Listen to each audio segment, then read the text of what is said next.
Assalamualaikum warahmatullahi wabarakatuh. Selamat sore sahabat Bawaslu. Kembali lagi di acara Parit Podcast Ngabuburit, bincang-bincang seputar kepemiluan sambil menunggu waktu berbuka puasa. Senang sekali bersama saya Aina Khairan Awali akan menemani sahabat-sahabat Bawaslu di rumah untuk sore hari ini.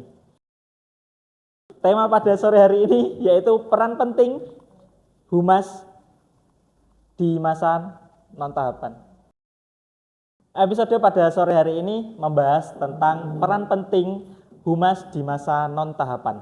Bersama saya sore hari ini sudah ada Pak Fahmi, Koordinator Divisi Hukum Pencegahan Humas dan Parmas. Selamat sore Pak Fahmi. Selamat sore Mas Iron.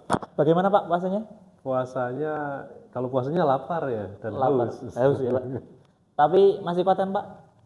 Kan sebentar lagi maghrib. Iya betul. Dikuat-kuatkan lah. Siap. Gini Pak Fahmi, sore hari ini temanya adalah mengenai peran penting humas di masa non-tahapan. Tapi sebelumnya mungkin bisa Pak Fahmi jelaskan apa itu sih masa tahapan dan masa non-tahapan. Mungkin bahwa sahabat Bawaslu di rumah belum tahu atau belum mengerti perbedaan dari dua tersebut. Monggo Pak Fahmi. Oke, terima kasih Mas Iron. Assalamualaikum warahmatullahi wabarakatuh. Selamat sore, selamat menjelang berbuka puasa bagi sahabat-sahabat Bawaslu semuanya di rumah masing-masing, utamanya dan tentunya yang di depan HP dan di depan PC masing-masing. Tadi ditanyakan apa sih masa non tahapan gitu ya, Mas Iron? Iya, masa non-tahapan. Masa non tahapan itu adalah masa di luar tahapan di mana perjalanan pemilu itu berlangsung. Misalnya masa tahapan ya, ada masa penetapan daftar calon pemilih, itu kemudian masa kampanye, kemudian masa sebelumnya ada masa verifikasi parpol, pendaftaran parpol, kemudian pendaftaran calon itu caleg-caleg itu calon legislatif, kemudian tadi masa kampanye, kemudian masa pencoblosan dan masa penetapan hasil. Itu. Nah di luar itu sekarang ini masanya non tahapan, masa di mana pemilu telah selesai, namun ada masa di mana kita harus menyiapkan diri baik secara sumber daya manusia ataupun menyiapkan mental masyarakat untuk mengabadi pemilu ke depan semacam itu. Seperti itu ya Pak.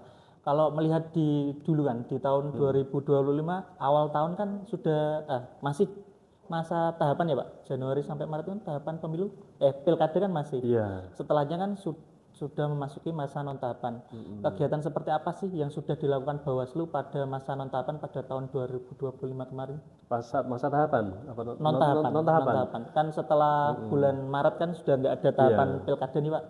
Nah, kegiatannya seperti apa sih Bawaslu? Kegiatan Bawaslu Kota Salatiga dan pada umumnya seluruh Indonesia itu yang pertama adalah penguatan kelembagaan baik itu dari strukturnya maupun dari sumber daya manusia sendiri. SDM-nya ya bisa saja melalui evaluasi, kemudian pembekalan dan hal-hal terkait pemahaman hukum yang berpotensial untuk ganti kepada pemilu mendatang semacam itu. Berarti istilahnya update peraturan. Membahas tentang itu ya Pak. Belajar tentang itu, memahami gitu ya. Kemudian Pak, untuk ini kan tema kita kan humas nih Pak. Untuk yang masa non tahapan kemarin tuh kerja spesifik dari humas itu seperti apa Pak? Mungkin ada membuat konten atau apa atau seperti apa? Humas Bawaslu sama seperti humas lembaga-lembaga lain. Tugasnya yaitu mencitrakan lembaganya itu sendiri. Mencitrakan itu bukan artinya memoles biar kelihatan baik itu cuman ada standarnya. Tugas-tugas kehumasan itu selain mencitrakan juga mengangkat istilahnya nilai suatu lembaga tersebut.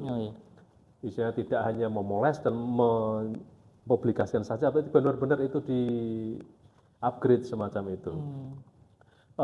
Kemudian selain peningkatan kapasitas SDM juga melakukan kerja-kerja istilahnya sekarang itu kita kalau bahasa umumnya adalah menanam artinya menyiapkan diri untuk pemilu yang akan datang, baik itu melalui kegiatan pendidikan pemilih partisipatif, kemudian Bawaslu Gusto kampus, Gusto School, atau Gusto mana lagi lah, panti asuhan ataupun ke kelompok-kelompok masyarakat.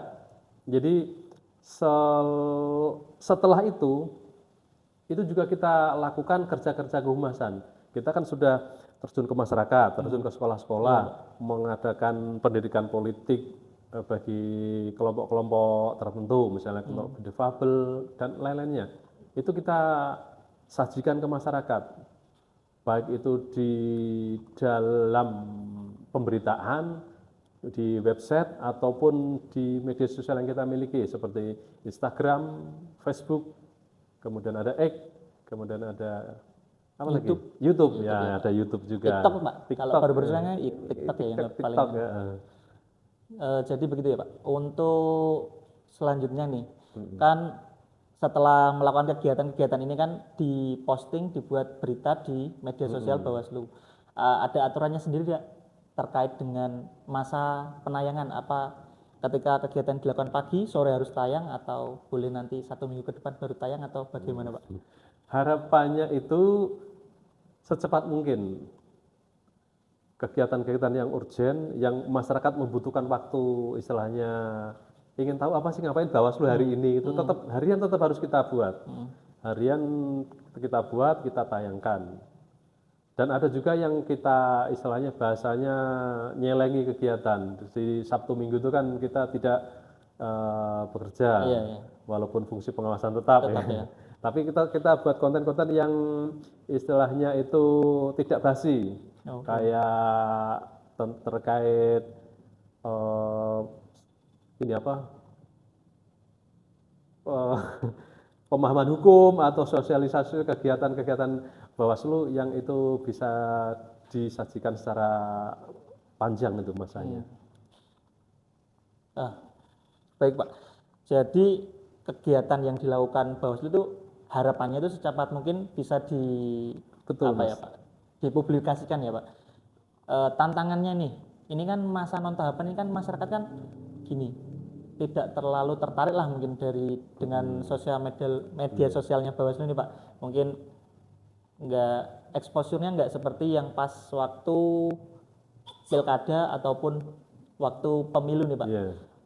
Bagaimana caranya Bawaslu Salatiga ini, Humas Bawaslu Salatiga khususnya untuk agar konten ini tetap diminati atau istilahnya daya tariknya di masyarakat itu lumayan tinggi lah, bagaimana Pak? Kalau dari segi Humas?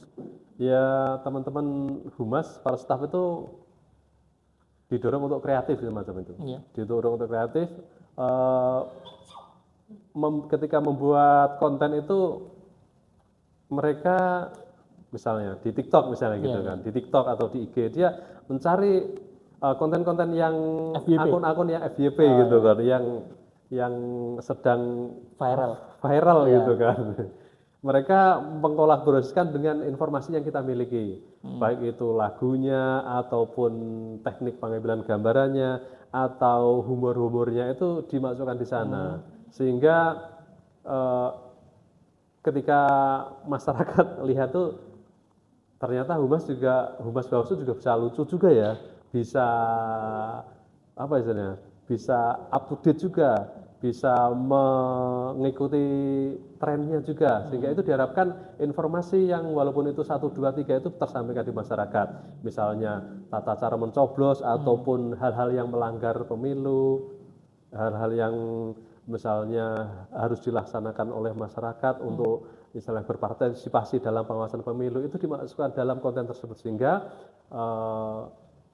selain lucunya dapat, viralnya dapat, masyarakat juga kena informasinya. Itu target yang kita inginkan, karena tugas Humas yaitu mencitrakan suatu lembaga dan istilahnya itu membuat masyarakat percaya, oh ternyata lembaga itu benar-benar berjalan, bekerja dan tetap ada semacam itu. Seperti itu ya Pak. Jadi seperti itu ya Pak. Untuk agenda tahun ini 2026 kan ini masih panjang Pak. Agenda dari Humas Bawaslu itu nanti kontennya itu mau seperti apa atau bagaimana supaya lembaga Bawaslu ini tetap apa istilahnya eksis di kalangan masyarakat seperti apa? Iya. Saat ini KPU Kota Salatiga sedang melaksanakan pemutaran data pemilih. Kita juga memiliki kewajiban untuk mengawasi program tersebut. Kita juga bekerja sama ataupun menjalin hubungan dengan Lurah, Dukcapil, KPU, Pengadilan Agama, TNI, Polri. Ketika masyarakat itu tidak terkomodir untuk memilih atau masuk data pemilih dalam daftar pemilih. Nah, pengawasan tersebut kita laksanakan dan kita juga selain itu juga melaksanakan tugas-tugas fungsi kehumasan tadi, yaitu mempublikasikan hal-hal kerja-kerja Bawaslu Kota Salatiga kepada masyarakat. Tujuannya yaitu tadi mewujudkan kepercayaan masyarakat kepada Bawaslu. Jadi kepercayaan masyarakat itu harus tetap istilahnya dipupuk dari sekarang ya Pak untuk menghadapi pemilu maupun pilkada di kemudian hari. Iya betul, karena ketika masyarakat percaya kepada Bawaslu, maka nanti masyarakat akan sukarela memberikan dharma baktinya untuk turut mengawasi prosesnya jalannya pemilu. Masyarakat juga sekarang diharapkan misalnya istilahnya lapor ketika ada saudaranya yang masuk TNI atau Polri atau sudah pensiun sehingga mereka masuk dalam daftar pemilih semacam itu. Baik Pak Fahmi, ini waktunya sudah sore Pak. Ini terakhir Pak. Iya. Ada pesan nggak untuk sahabat Bawaslu di rumah terkait dengan tahapan saat ini? Mungkin kalau teman-teman sahabat Bawaslu di rumah itu belum sudah 17 tahun tapi ternyata dicek di DPT apa tadi Pak, di DPT online belum terdaftar, itu solusinya bagaimana? Mungkin pesan dari jenengan terakhir ini?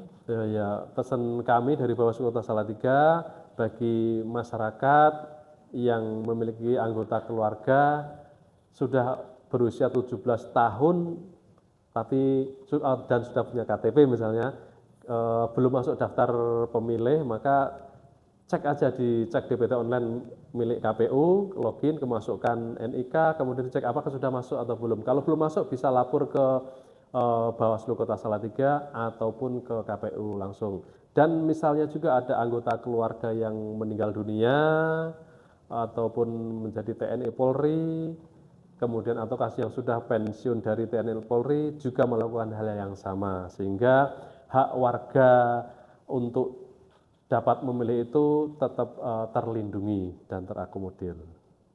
Saya kira itu saja. Cukup Pak. Cukup. Terima kasih Pak Fahmi atas waktunya sore hari ini. Sehat selalu ya Mas ya. Sehat selalu, selamat berbuka puasa ya Pak. Semoga bisa sampai 30 hari ke depan bisa tidak bolong. Kan tinggal sebentar Mas. Tinggal 15 hari ya Pak. 15 hari terima kasih Pak Fahmi. Jadi begitu sahabat Bawaslu, inti dari perbincangan saya tadi dengan Pak Fahmi adalah Humas Bawaslu Kota Salatiga di masa non tahapan ini perannya sangat penting karena sebagai sarana komunikasi dengan masyarakat dan menciptakan citra positif bagi lembaga Bawaslu Kota Salatiga. Saya rasa cukup untuk sore hari ini. Terima kasih sahabat Bawaslu, selamat berbuka puasa. Jangan lupa terus ikuti media sosial Bawaslu Kota Salatiga untuk mendapatkan info-info terupdate terkait info seputar kepemiluan. Sekian dari kami. Wassalamualaikum warahmatullahi wabarakatuh.